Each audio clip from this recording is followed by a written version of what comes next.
Hey guys, welcome to this episode of Tuggle's Tool Time. Today I want to talk to you about a new tool, well, new to me, the Dipromini microfiler.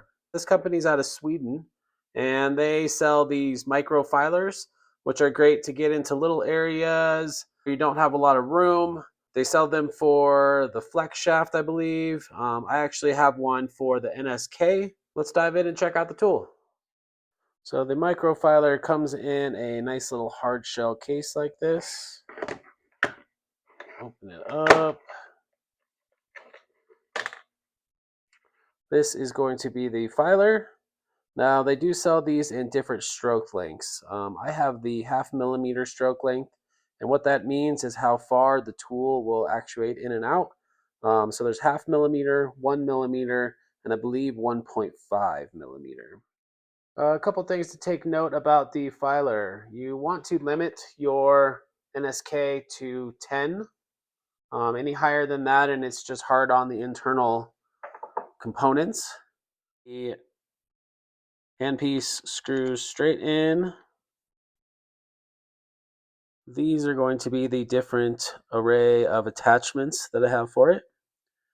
This little brass one will actually hold the stones. These things are really nice. You can use a snap-on sanding disc and shape these into really small tips, kind of any shape that you need to get. They also come in a bunch of different grits. It also has a tube here, and this tube will hold little diamond files.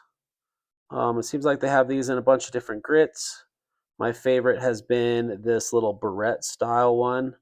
It really just, you can really see exactly what you're doing on there. This is the other style, a little bit more bulky, but if you're working on a larger area, these are really nice. Then you have some plastic ones here. These are meant to be used. There's a knife one, and then there's one that's kind of like a little wedge here. These are meant to be used with diamond paste to get something up to a nice high polish. All right, to install the holders in the micromotor, we are going to first insert this tube and then tighten the Allen wrench down on the top. Now the cool thing about these filer tips is they just pop in with a little bit of pressure and you're in and ready to go. One cool feature with these is there's a little notch in these. And if you want to fix this so it stays perfectly flat, then you would want to push them into the notches. If you want to do a contour, you can pull them out of the notch and now they will rotate in the head. So if you're doing something that has a curve to it, you don't have to actually turn your wrist. The head of the filer will turn and contour to the piece that you're working on, which I thought was a really cool feature of this. Plastic ones, you can pull them out, pop them in here, use those as well. For the ceramic stones, we're going to go ahead and insert the brass holder, insert the ceramic stone into the holder, and tighten down the Allen wrench. And again, you can cut these down so they're not as long. You can shape them with the sanding disc. They're pretty versatile on any kind of shape that you want to make with them. You can even curve the bottom of it a little bit if you wanted to get a curve to it. Lots of possibilities with this one. Overall, I would say it's pretty comfortable in the hand. It's got like a nice groove here for your finger to sit on. You can choke all the way up to here. There's not a lot sticking out the end, so it's pretty easy to maneuver. Now let's actually dive in and use this sucker on a real life application, viewing it under my Leica Investa microscope. All right, here I am using the diamond filer to clean up the hammer marks around this flush set. I flush set an emerald into this ring. Ended up with some hammer marks around there. And as you can see, this microfiler makes quick work of those hammer marks. It leaves a pretty nice finish. A lot of my work is textured afterwards, so I didn't even have to do anything more besides go and texture on top of it.